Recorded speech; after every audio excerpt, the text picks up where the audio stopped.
Perkenalkan, nama saya Benedictus Justisio Adriano dengan NIM 230121141140285. Halo, perkenalkan nama saya Nicholas Martin Bramanda Sianturi dari Peternakan kelas D kelompok 6 Statistika. NIM saya adalah 23010121140258. Perkenalkan, nama saya Ardian Setia Martin, NIM 23010121140277. Nama saya Muhammad Arasya Radian dengan nomor NIM 23010121140298.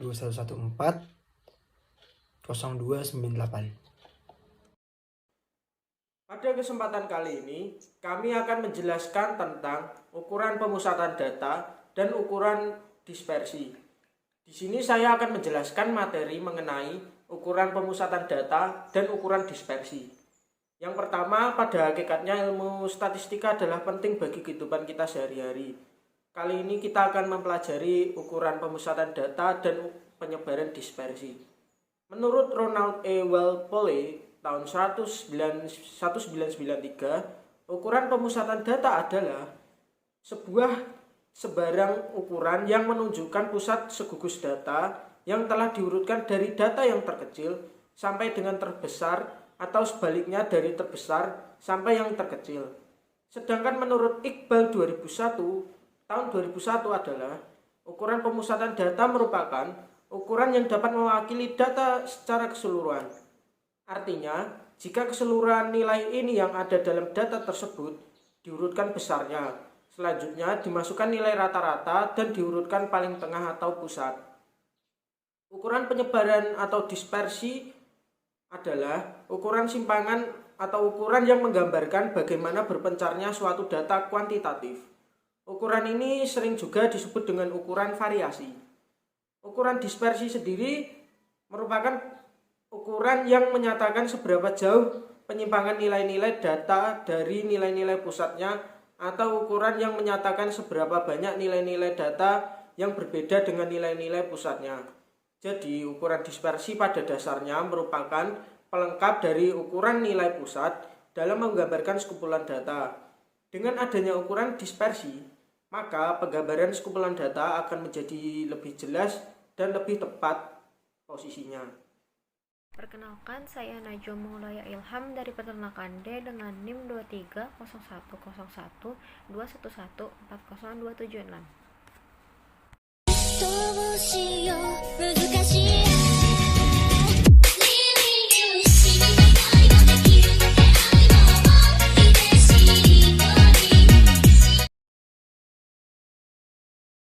Ukuran pemusatan data. Rata-rata hitung atau mean adalah rasio dari nilai keseluruhan data dengan banyaknya pengamatan. Bila ada dari pengubah acak X sebanyak N buah dinotasikan dengan X1, X2 hingga Xn. Data dibagi dua, yaitu data tunggal dengan rumus sebagai berikut. Rata-rata sama dengan X1 ditambah X2 ditambah X3 ditambah hingga Xn dibagi N, atau sigma N I Xi per N dengan keterangan sigma X adalah jumlah data, N adalah banyaknya data, Xi adalah data ke I. Data kelompok dengan rumus sebagai berikut, yaitu rata-rata sama dengan X1 dikali F1 ditambah X2 dikali F2 ditambah hingga ditambah Xn dikali Fn dibagi F1 tambah F2 hingga ditambah Fn dengan keterangan X atas mean XI adalah nilai tengah kelompok data I. FI frekuensi kelompok data I. Kemudian saya akan melanjutkan materi singkat tentang range atau rentang penyebaran sebuah data. Rentang atau range menurut Teresa Widiantini pada tahun 2012 merupakan ukuran penyebaran yang sederhana dalam sebuah data statistika. Kelebihan range adalah mudah dan cepat dihitung serta mudah dapat dimengerti oleh audiens atau pembelajar atau pelajar. Kelemahan dari range sendiri diantaranya adalah perhitungan range yang tidak didasarkan pada seluruh nilai data, tetapi hanya pada 2 nilai data saja. Range sangat dipengaruhi oleh nilai ekstrim. Range juga sangat dipengaruhi oleh fluktuasi sampel. Dan hanya dengan mengetahui nilai range saja kita belum dapat mengetahui distribusinya. Rumusan dari range atau data tunggal itu sendiri adalah range sama dengan Xmax dan Xmin, dimana dengan keterangan Xmax merupakan nilai data terbesar sedangkan Xmin merupakan nilai data terkecil. Kemudian adapun menurut Hussein Tam Thomas tahun 2007, menentukan range dapat dirumuskan dengan cara range tepi atas kelas terakhir dikurangi tepi bawah kelas pertama.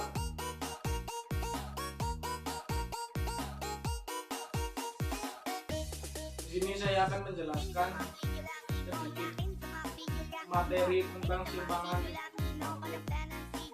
mengutip buku statistik teori dan aplikasi karya Jesupar Ranto. Nilai simpangan baku pada kumpulan data bisa bernilai 0 atau lebih kecil dari 0.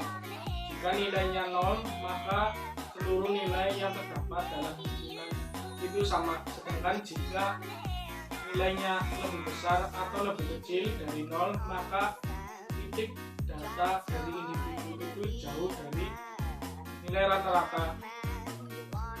Untuk menghitung nilai simpangan baku pada kumpulan data, Anda harus memperhatikan beberapa langkah terlebih dahulu.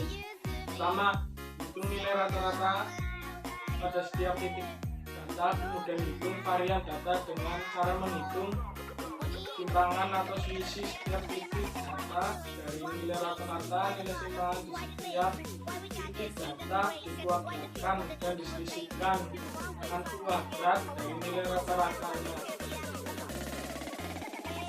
Nilai ini disebut sebagai variansi. Setelah mendapatkan nilai variansi, kita dapat menghitung simpangan baku dengan cara menguadratkan nilai variasinya.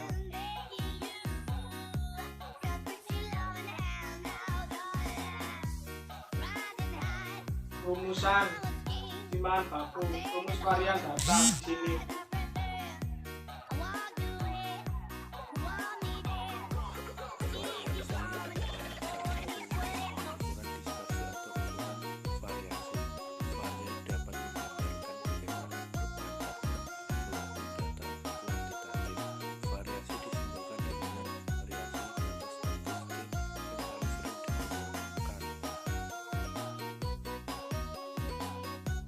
Di sini saya akan menjelaskan materi koefisien variasi. Koefisien variasi adalah ukuran kerelatifan variabilitas. Koefisien variasi dinotasikan dengan Kv dan dihitung dengan rumus Kv sama dengan S per bar X dikali 100%. Dengan Kv adalah koefisien variasi, S standar deviasi, dan X bar adalah rata-rata hitung. Koefisien variasi tidak terpengaruh terhadap dimensi atau ukuran dari data, maka berguna untuk membandingkan penyebaran dan kelompok data yang berbeda cukup besar rata-ratanya. Pada kali ini saya akan menjelaskan tentang angka baku.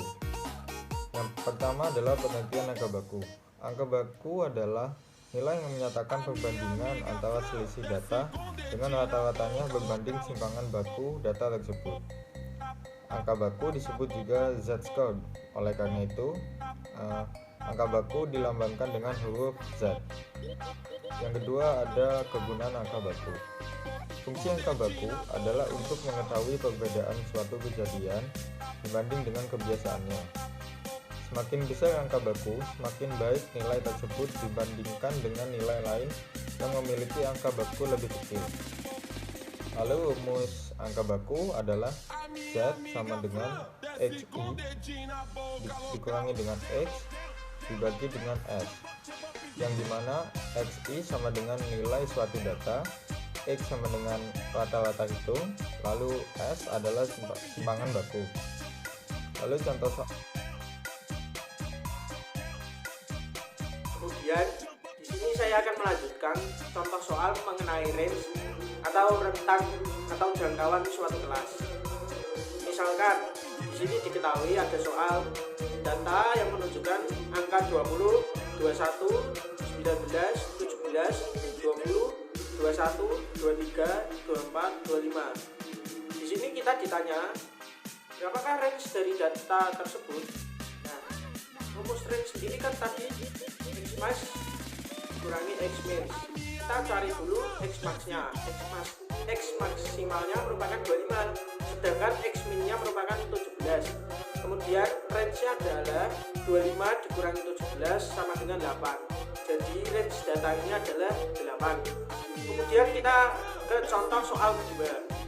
Di sini diketahui nilai ujian matematika misalkan.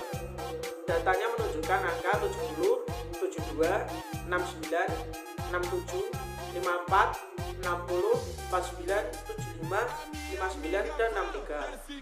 Misalnya adalah berapakah range atau jangkauan dari data tersebut. Nah, kita cari dulu X max dan X min-nya. Oh, ternyata di sini X maksimalnya adalah 75 dan X minimumnya adalah 49. Range sama dengan X max min X min. Berarti di sini 75 dikurangi 49 sama dengan 26. Jadi range dari data ulangan matematika ini adalah 26.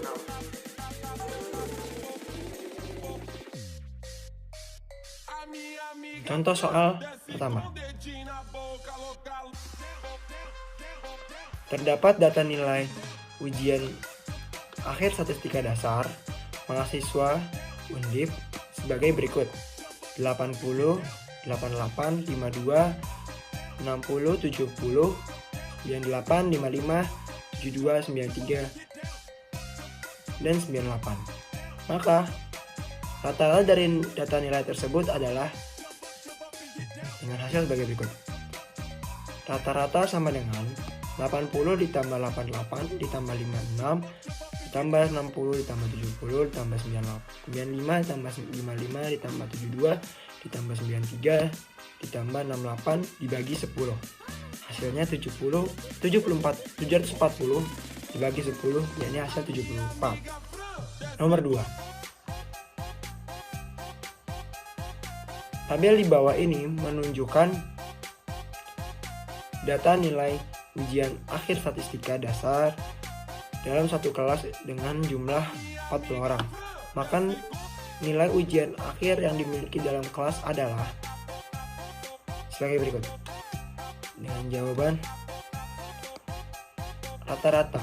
Rata-rata sama dengan 400 ditambah 616 ditambah 208 ditambah 420 ditambah 308 ditambah 95 ditambah 165 ditambah 648 ditambah 465 ditambah 340 dibagi 5 tambah 7 tambah 4 tambah 7 tambah 4 tambah 1 tambah 3 tambah 9 sama dengan 2860 dibagi 40 sama dengan 71,5. Nomor 3. Data nilai ulangan harian kelas IPA kelas 8. Ditanya berapakah banyak siswa di kelas itu yang nilainya lebih dari rata-rata. Sebagai frekuensi sebagai berikut. Dengan tabel sebagai berikut, maaf.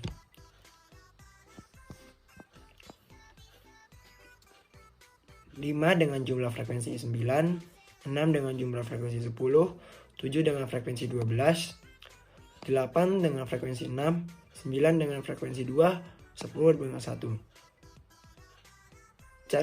Cari dulu nilai rata-rata pakai rumus data tunggal kelompok.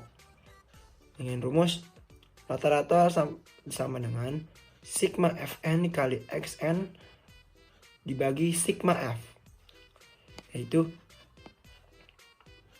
5 kali 9 ditambah 6 kali 10 ditambah 7 kali 12 ditambah 8 kali 6 ditambah 9 kali 2 ditambah 10 kali 1 dibagi 9 tambah 10 tambah 12 tambah 6 tambah 2 tambah 1, yaitu 45 ditambah 60 ditambah 84 ditambah 48 ditambah 18 tambah 10 dibagi 40 dengan hasil 265 dibagi 40 sama dengan 6,625.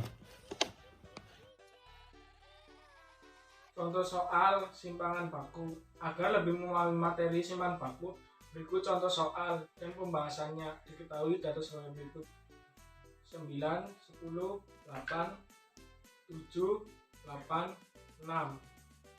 Tentukan ragam variansi dan simpangan bakunya di sini. Jadi nilai simpangan baku dari data tersebut adalah 1,29.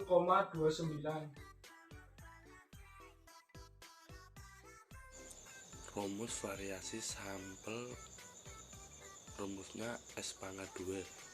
Contoh soalnya, jika standar deviasi S sama dengan 12,12, maka varian sama dengan 12,12 pangkat 2 sama dengan 146,89.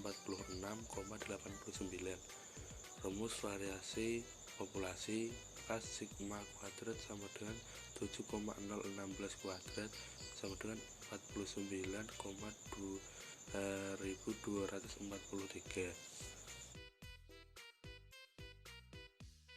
Saya akan membacakan contoh soal dari koefisien variasi. Yang pertama, jika diketahui koefisien variasi suatu kelompok data 5,4%, nilai rata-rata ulangan matematika kelas 12 adalah 72.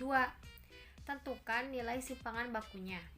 Nah, diketahui itu tuh dalam soalnya sudah ada Kv yang sama dengan 5,4% dan nilai rata-rata ulangan itu X bar nya adalah 72.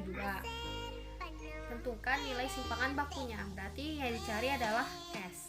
Untuk mencari jawaban kita menggunakan rumus Kv sama dengan S per bar X dikali 100%.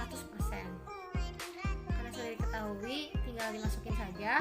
Jadi 5,4% sama dengan S per 72 dikali 100%.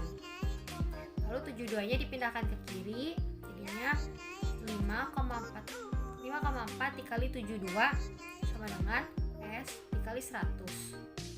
Lalu dijumlahkan menjadi 388,8 sama dengan S dikali 100.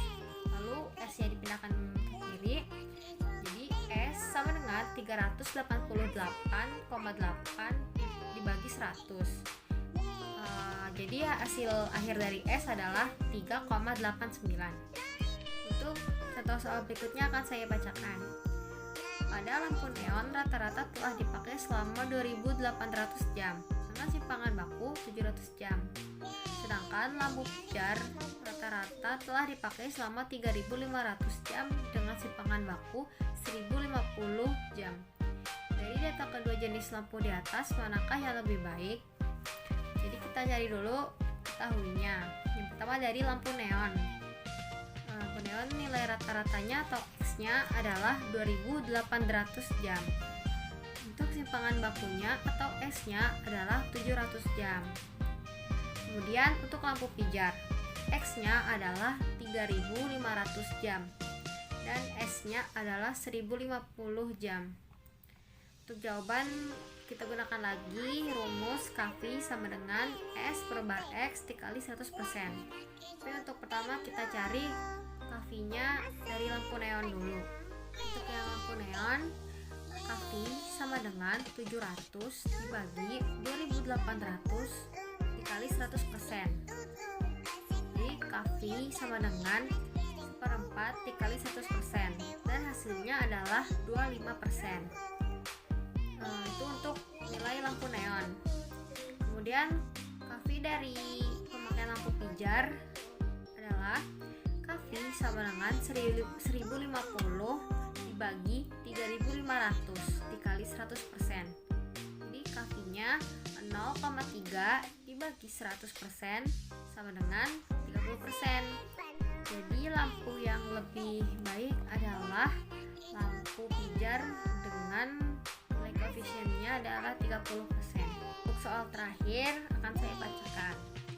Nilai rata-rata pada ujian nasional mata pelajaran matematika yang terdapat pada kelas 12 sebesar 80 dengan simpangan standar sebesar 4,2. Maka berapakah nilai dari koefisien variasi dari kelas tersebut? Nah, itu sudah diketahui nilai rata-rata atau X-bar-nya adalah 80 dan simpangan baku atau S-nya adalah 4,2.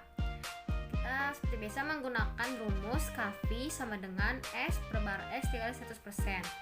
Lalu kita tulis Kafi sama dengan 4,2 per 80 dikali 100%. Itu karena Kafinya belum diketahui. Jadi setelah dihitung, hasil Kafinya adalah 5,25%. Jadi nilai koefisien variasi pada kelas 12 tersebut adalah 5,25%. Contoh soal yang pertama. Tentukanlah angka baku dari 2 jika rata-rata hitungnya adalah 6 dan simpangan bakunya adalah akar 7. Maka cara mengerjakannya adalah memakai rumus yang tadi. Jadi Z sama dengan 2 dikurangi 6 dibagi dengan angka bakunya adalah akar 7. Maka hasilnya adalah Z sama dengan min 4 per akar 7. Lalu ada contoh soal yang kedua.